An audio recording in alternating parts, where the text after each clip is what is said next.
Dear friends, welcome back to my channel.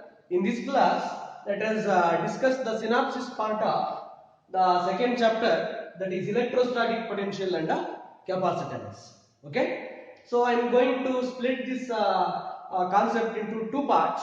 First one, in this class I will discuss the synopsis of electrostatic potential, and from next class onwards let us discuss the numericals on the electrostatic potential, and then let us get an entry into the next concept, that is capacitance. Okay, now so let us move with the electrostatic potential. So in your theory, so you have already studied about electrostatic potential. So I have taught it in the classroom. The definition of electrostatic potential says that electric potential at a point in an electric field is the amount of work done in bringing a unit positive test charge from infinity to that point against the electric field direction. Like that we have defined the word electric potential, isn't it? So that is, as per the definition says, Q naught is the unit positive test charge which was earlier at infinity. Okay, so say for example, if we go like this, if Q is the charge, it is called source charge, plus Q is the source charge. Due to this positive charge, the direction of electric field is outwards, isn't it? And it will extend up to infinity. So I have already taught this in the first chapter, that is electric charges and fields chapter. So the property of electric field line says that in case of an isolated positive charge, it will start at the charge and end at the infinity. Okay, therefore if we consider one source charge like a plus Q, the direction of electric field will be like this, outwards, and it will extend up to infinity. Right now, plus Q naught is the unit positive test charge at infinity. Here is the plus Q naught. Our intention is to bring that plus Q naught from infinity to point P, for example. Okay, some point P. For that, whatever work is done, whatever work has to be done, it will be said to be electric potential. Okay, for example, I want the electric potential at P, where the P is at a distance some small r. For that, I have to work on this plus Q naught, because here is a field which is opposing the moment of plus Q naught. Therefore, work has to be done.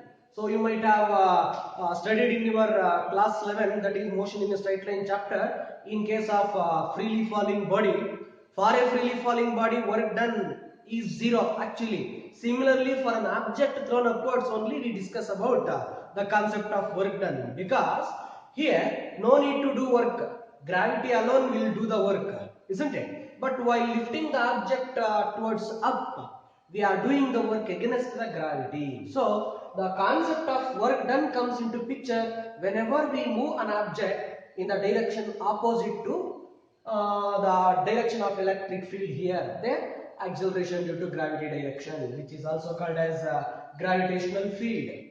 Okay, see, or gravitational intensity, or gravitational field strength. Fine. Now, the concept of electrostatic potential says that electric potential at a point in an electric field is the amount of work done in moving a unit positive test charge from infinity to that point opposite to the electric field direction, like that. Okay, so okay, as per this, V is equal to W divided by Q naught, where W is the amount of work has to be done, Q naught is the magnitude of that test charge, and its SI unit is joule per coulomb, or simply volt. You know well about that. And that's it from electrostatic potential definition. Okay, actually due to this electrostatic potential, due to this electric charge, so we have already derived one 5-mark derivation, isn't it? And it is found to be V is equal to 1 by 4 pi epsilon naught Q upon R. This is the expression for electric potential at a point due to an isolated charge. What? An isolated charge. This is for a single charge. For example, there is a system of positive charges. For that, how to find the electric potential or electrostatic potential? For a group of charges, electric potential is given by, actually I have explained it in the superposition principle, a superposition theorem. V is equal to 1 by 4 pi epsilon naught sigma integer values starting from 1 to n, okay, qi divided by ri. So that is what I have taught, isn't it? So what the superposition principle says, when a number of point charges are interacting at a place, the net electric potential at a given point is equal to the algebraic sum of potentials due to all the charges at that given point.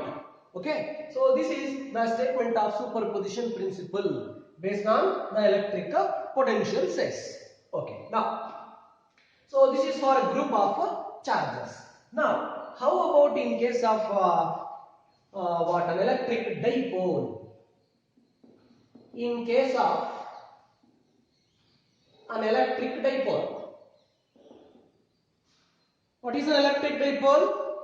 An electric dipole is a system containing two equal and opposite charges separated by a small distance. That is, if we take minus q plus q, two equal and opposite charges, let O be the center of two charges, let small p be the electric dipole moment. Say for example, I will take one point some A, okay, at A, at a distance of small r from O, okay, it will make an angle theta with the dipole axis.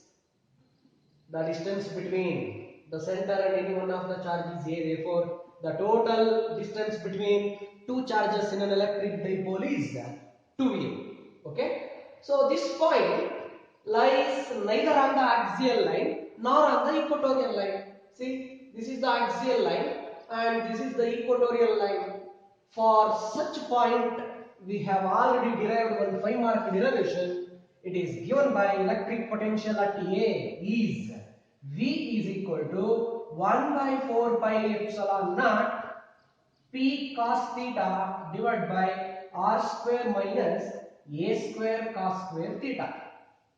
This is the expression for electric potential at point A due to an electric dipole. Okay, that point A neither lies on the axial line nor lies on the equatorial line. Okay, for example, for a short dipole, actually our formality is to eliminate A. For a short dipole, R is very much less than R. Therefore, R square minus A square cos square theta takes the form just R square. Therefore, V is equal to 1 by 4 pi epsilon naught P cos theta divided by R square. This is the expression for electric potential at a point due to an electric dipole, which is a short one. Okay. Now, on the axial line, what is theta? See, if this point A lies on this line, then this theta will become 0. Okay. Therefore, theta is equal to 0. Therefore, V axial is equal to 1 by 4 pi epsilon naught P divided by R square. Similarly, on the equatorial line,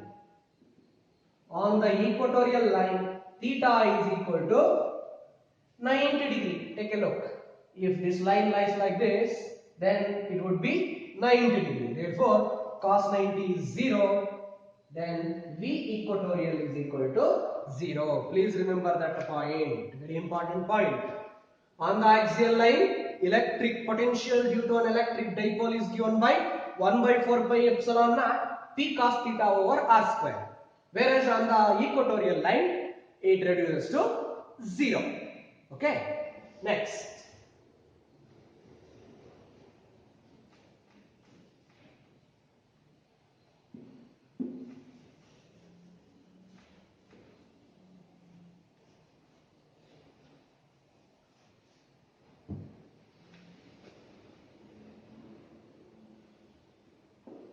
Electric potential due to an uniformly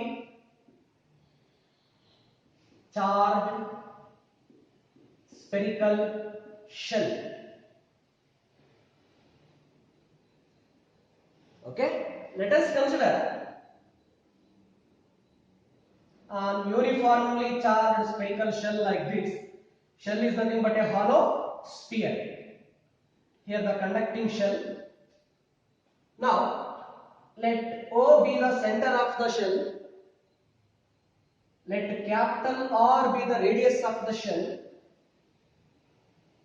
Let A be a point at a distance, some small r. Okay. Let plus Q be the uniformly distributed charge over this spherical shell. Okay, fine. Now at A, what is the value of electrostatic potential? Please remember, you might have heard about the shell theorem. Okay, in your class 11 gravitation chapter, you have already read it once. Okay, shell theorem says that even though charges are accumulating on the surface of the shell, so we have to assume the entire charge at the center of the shell. That is what the shell theorem says. Charges ಎಲ್ಲ surface ಮೇಲೆ distribute ಆಗಿದ್ರೂ ನಾವು centre ನಲ್ಲಿ ಇದೆ ಅಂತ ಅನ್ಕೋಬೇಕು. It is said to be shell theorem. Okay, at A, V is equal to 1 by 4 pi epsilon naught. ಇಲ್ಲಿಂದ ಇಲ್ಲಿರುವಂತ distance small r, ಇಲ್ಲಿರುವಂತ charge q. Therefore q divided by small r. Next, I will mark one more point B. At B, what happens? VB is equal to 1 by 4 pi epsilon naught. Same charge q, but at a distance of capital R. Capital R. Next, at O, at the center, what is the electrostatic potential? Please remember, at the center also, Vc is equal to Vb, which is 1 by 4 pi epsilon naught q divided by r. Suppose if you take one more point here, say for example some C at a distance x, okay, then at C, okay, this is O, sorry, Vc is equal to Vo, which is equal to Vb, that is equal to 1 by 4 pi epsilon naught q by r. What does it mean actually? Why the electrostatic potential at the center is equal to, at any point inside the shell, is equal to electrostatic potential on the surface of the shell? Why it is so? Means, in the theory, I have taught you one concept which relates the electrostatic potential with the electric intensity or electric field. We know that relation between electric intensity and electric potential. If we have a look at this, then we found that E is equal to minus dV by dx. Okay, so this is the electric field and this is called potential gradient, which is a vector quantity. Negative sign says that the direction of electric field is always along the decreasing potential. That is what we have discussed, isn't it? Okay, as per this, if I take only the magnitude of E, then it would be dV by dx. Now, by keeping dV this side, I will transfer that dx that side. dV is equal to E into dx. Okay, integrate on both sides, we get dx. Next, as per our knowledge from the first chapter, here we can say that electric field inside a charged spherical shell is zero. Okay, which leads to the concept called electrostatic shielding or simply the Faraday's cage. Okay, since E is equal to 0, integration of 0 is a constant. Okay, hence electric potential on the surface of the shell is equal to electric potential at the center, which is equal to electric potential at any point inside the shell. Okay, this is the actual reason. Okay, fine. Now, so this is about electrostatic potential due to uniformly charged spherical shell. In place of what conducting spherical shell, of course, this is a conducting one. In place of this, if you consider a conductor, solid conductor, then also the same thing will come. Okay, but it will be little bit different in case of a non-conducting solid sphere. Please remember that one. Okay, if we go for graphical representation, here the graphical representation says that. So this is the electric potential. This is the distance some small r. Okay, here from this point to this point, electric potential remains constant.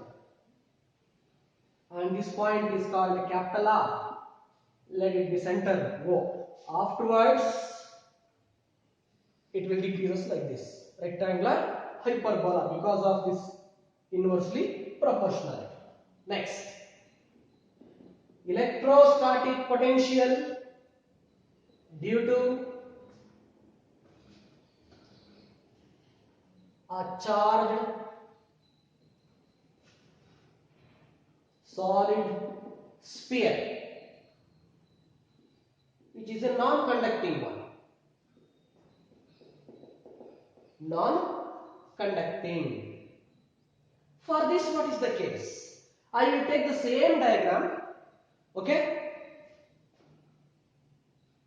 that is positive charge is distributed like this. Say plus Q is the charge. Let capital R be the radius of the solid conductor. Let O be the center. Okay, let A be a point at a distance some small r. Now let C be a point at a distance x from the center O. Here the discovery says that electrostatic potential at A is given by 1 by 4 pi epsilon naught. Charge is Q, distance is R. Okay, the same formula. Next, at, I will call this point as B. At B, what happens? VB is equal to 1 by 4 pi epsilon naught. Charge is Q, distance is capital R. Q divided by capital R. Next, at C, this formula is a very important one. Vc is given by 1 by 4 pi epsilon naught.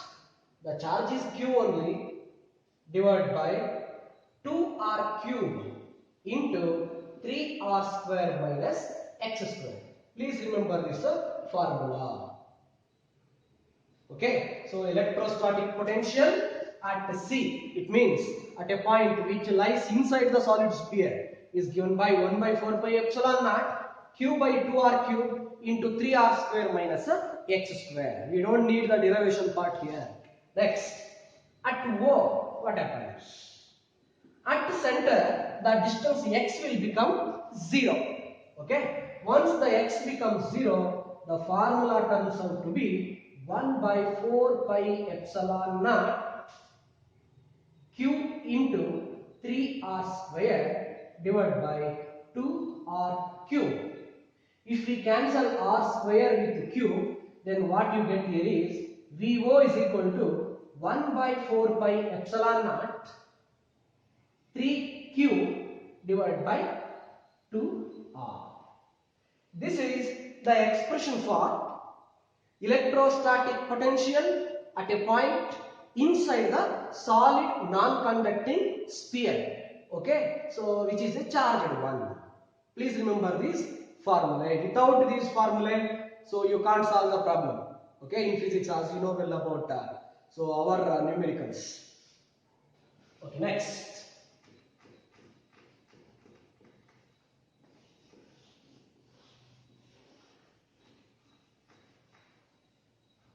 The graphical representation. What the graphical representation says here? How can we represent the graph? See, this is distance r, this is electrostatic potential V. From this point to this point, it is not constant electrostatic potential. Take a look.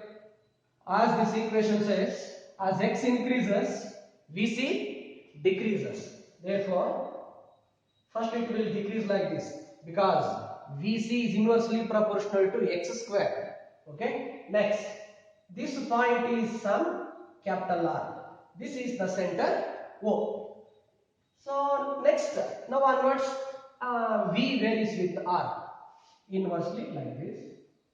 Hence, the graph will come like this, and it is not the continuous part. Please note this. Like this. Okay. Next, this is the graphical representation of variation of electrostatic potential with distance in case of non-conducting solid sphere or simply solid conductor. Okay, next, let us discuss about electrostatic or simply electric potential difference.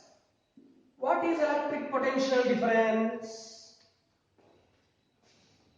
Electric potential we know now. Okay, electric potential at a point in an electric field is the amount of work done in moving a unit positive test charge from infinity to that point against the electric field direction, isn't it? But here electrostatic potential difference means consider the same charge, that is plus Q.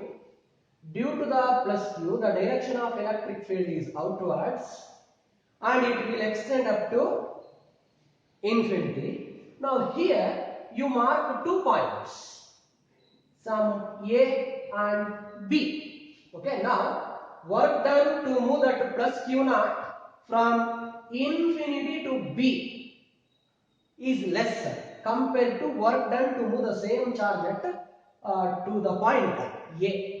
Okay, this is due to a fact that the charge has to travel with more distance, travel through more distance. That is the reason why potential at A is greater than potential at B. Therefore, electrostatic potential difference is that the electric potential difference between 2 points in an electric field is the amount of work done to move the charge from one point to another point.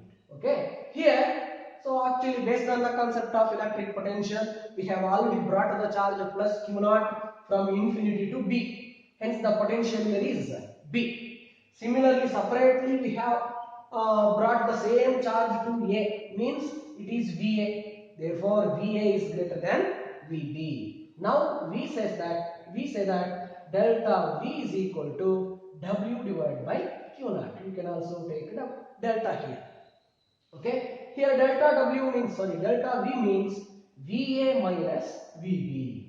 VA minus VB is equal to delta W divided by Q naught.